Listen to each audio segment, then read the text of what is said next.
Meet Exordium Edward, Hi, how are you? our brand new Exordium Alpha pilot, so we can experience all of Exordium and what it's like to be a new player in Exordium without all the advantages of my main character, Lynn Rankin. The Cradle of War expansion launched last week, and with it brings a new epic arc, the Visions of Greatness epic arc, for new and existing players to experience. After a rough start with the epic arc, plagued with wiping out players both newbie and veteran alike, we're going to check out this new epic arc in its corrected state.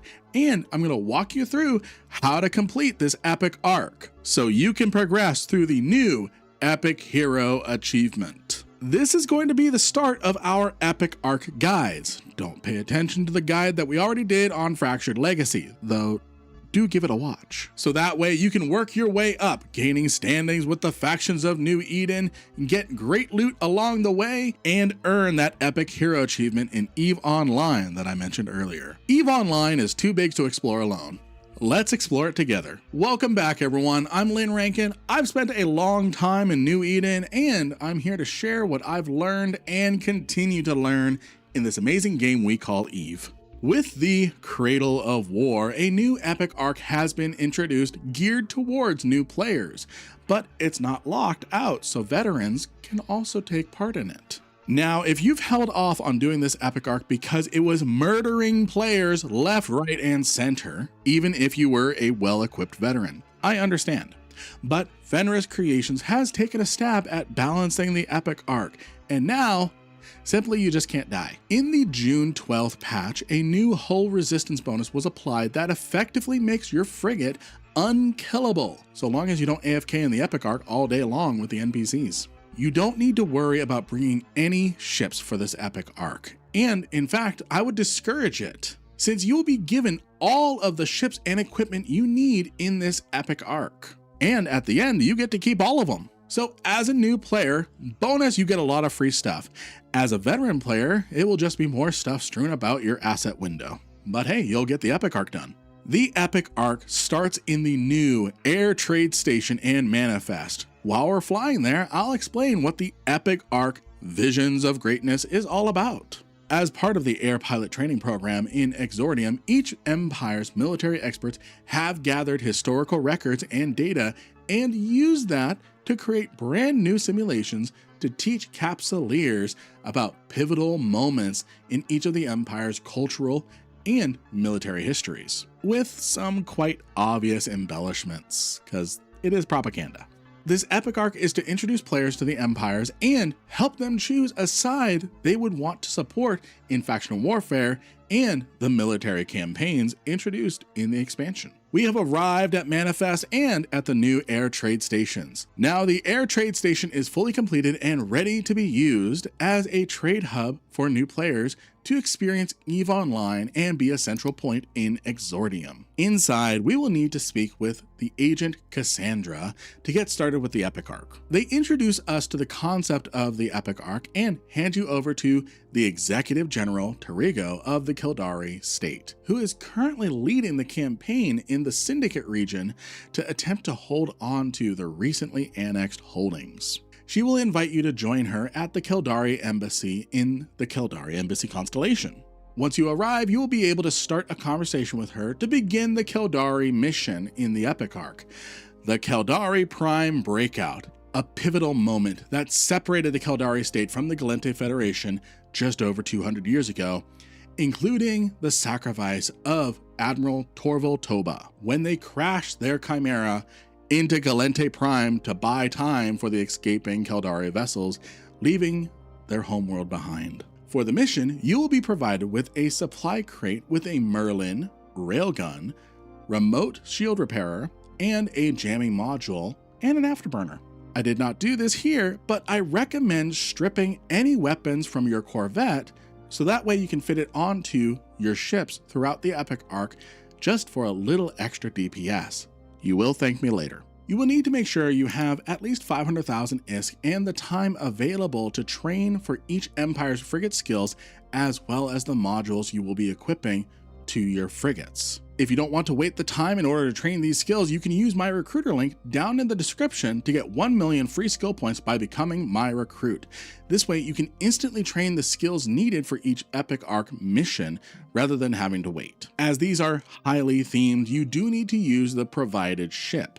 You will not be able to enter the epic arc mission sites without being in the correct ship and have the correct modules equipped.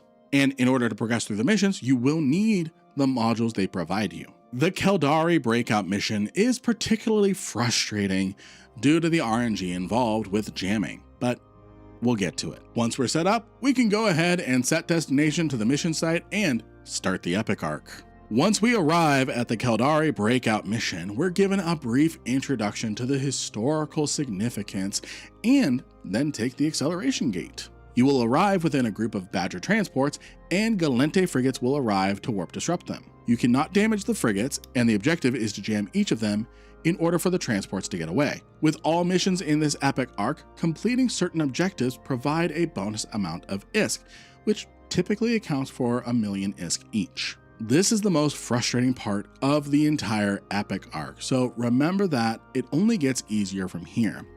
This first room took me 10 minutes to complete because of the bad RNG with jams, and most of my jams just were not landing. Half of that time was spent on a single frigate. As soon as you jam a frigate, a transport manages to get away from the next part of the mission. And once all 5 transports are away, you can take the acceleration gate for the next part of the mission. Grouping up with the Caldari fleeing forces, the Gallente attack the civilian fleet to prevent them from leaving the Federation. You will need to use your remote shield repairer to keep transports alive. At this stage, you cannot damage any of the Gallente ships yet, so save some ammo and focus on healing your transports. I only managed to lose 1 transport, and as long as no more than 2 transports die, you will gain bonus ISK. After some time, the Gallente ships will become aggressive to you, and you can start taking them out. You do not need to repair the transports any longer at this point.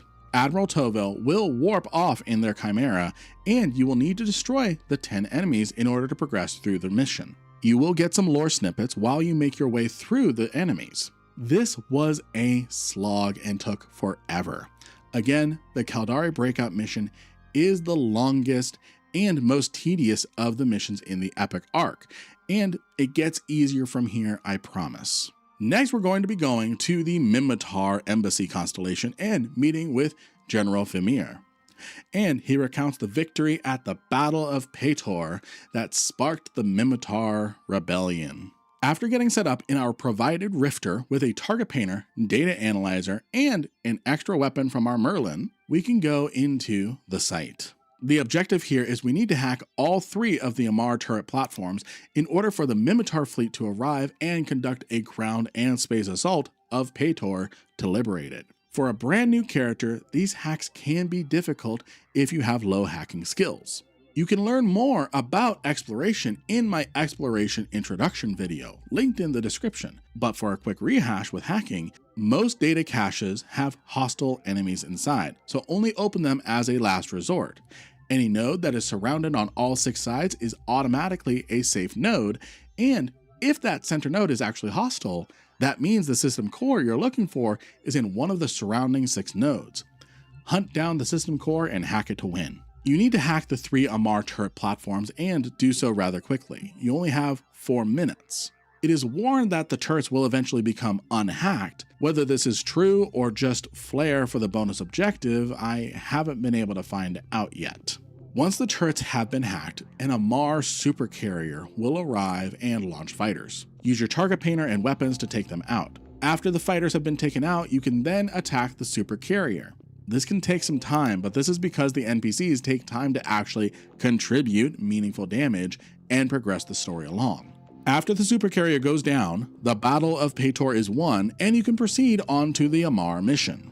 For the Golgothan Fields mission, put together by Captain Zerkosh of the Amarr military, you will need to use the provided Punisher, Remote Armor Repairer, and Energy Neutralizer to progress through the mission. The objective of this mission is the Amarr's desperate attempts to try and keep the Minmatar enslaved at all costs, including their own lives. Once we are ready, we can undock and go to the mission site. When we arrive, we will find a damaged Revelation Dreadnought.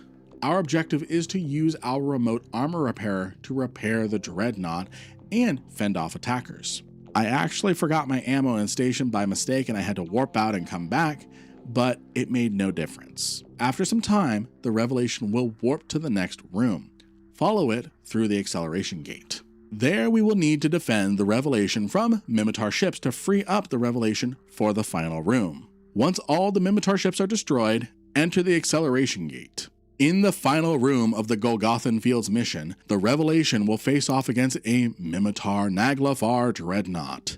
Our job now is to use our energy neutralizer to zap the capacitor from the Nag in order to help our Revelation out. After some very uncharacteristic and definitely artistic license maneuvering from the Dreadnoughts, seriously, they look like cruisers orbiting each other. It's kind of hilarious.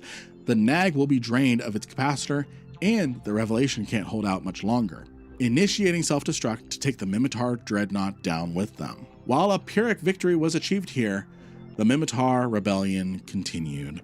And with that, the Golgothan Fields mission is complete.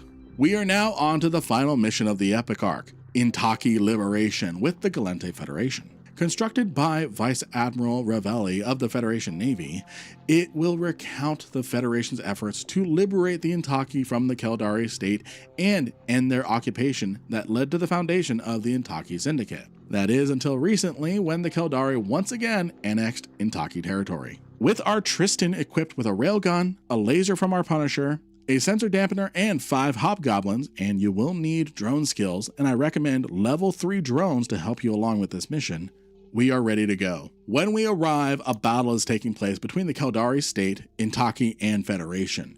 Your job is to take out 5 Caldari ships and then dampen the executive defense cannon. The Intaki Liberation mission is extremely straightforward. After the Caldari ships are taken out and you dampen the executive defense cannon, all you need to do from here is keep the dampener on the cannon and wait for a Gallente Erebus Titan to arrive and fire its Doomsday weapon. After the Doomsday weapon goes off, 3 plundering haulers will appear that you need to take out. Destroying 2 of them secures you a bonus. With that, you have officially completed the Visions of Greatness epic arc. You get to keep the ships you collected throughout the epic arc, and I recommend stopping at Manifest to drop off your missions before proceeding to the next mission. This way you don't need to go back for them later, like I will have to do. The epic arc in all, including travel time, takes about 2 hours to complete, and it rewards you with a Merlin, Rifter, Punisher, and Tristan with some fittings as well. Not the best fittings, but some fittings nonetheless. In addition, you will roughly get 8 to 10 million ISK, and you will get 0.2 standings with each empire for completing their respective missions. This is with no extra social skills trained, so you can actually get higher standings bonuses with a Glamour-X booster or social skills trained up some levels. We took on this epic arc live on my stream. If you didn't know I live streamed, now you do. Check out Twitch and the Discord to catch up on my next stream. And I hope to see you as we continue to explore EVE together. YouTube thinks you would like this video on screen. Were they right? Give it a watch and find out. Consider liking, subscribing, and using my creator codes to show your support. Thank you to my amazing YouTube and Patreon members, and welcome to our newest members. And I'll see you next time. Bye-bye now.